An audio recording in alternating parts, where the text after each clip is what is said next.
இந்த வீடியோவை பார்த்த உடனே நீங்கள் கண்டுபிடிச்சிருப்பீங்க இது என்ன பழம்னு. அத்தி பழம் தான் இது. என்னதான் நம்ம அத்தி பழங்கள் அதிகமாக சாப்பிட்டாலும் அத்தி மரங்கள் அதிகமாக பார்த்துருக்க மாட்டோம். பக்கத்து ஊரில் ஒரு கோவிலுக்கு போகிறப்போ இந்த மரத்தை பார்த்தேன். பாருங்க இந்த மரம் எவ்வளோ பெருசாக இருக்குன்னு. இதுதான் நாட்டு அத்தி மரம். நாட்டு அத்தி மரங்கள்லேயே 3-4 வகைகள் இருக்கு.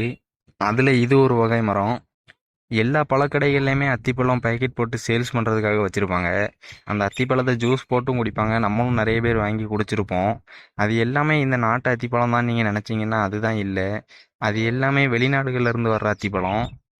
கடைகளில் சேல்ஸ் பண்ணுற அத்திப்பழங்கள் எல்லாமே ரொம்ப பெருசாக இருக்கும். இந்த வீடியோவை பாருங்கள், இந்த நாட்டு மரத்தில் உள்ள அத்திப்பழம் எவ்வளோ சின்னதாக இருக்குன்னு. நாட்டு மரங்களில் உள்ள அத்திப்பழம் இப்படி சின்னதாக தான் இருக்கும். அதுவும் இல்லாமல் கடைகளில் வாங்குற அத்திப்பழம் இனிப்பாக இருக்கும். இந்த அத்திப்பழம் இனிப்பு கம்மியாக தான் இருக்கும். கடைகளில் பாக்கெட் போட்டு சேல்ஸ் பண்ணுற அத்திப்பழங்கள் எல்லாமே வெளிநாட்டு மரங்களில் விளைஞ்சது.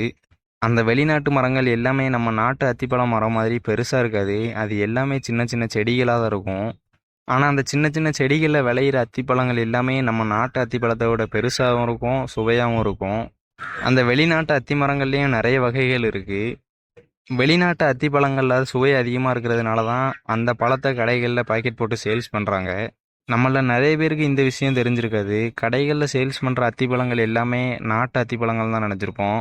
ஆனால் அது எல்லாமே வெளிநாட்டு மரங்களில் விளைஞ்ச அத்திப்பழங்கள்.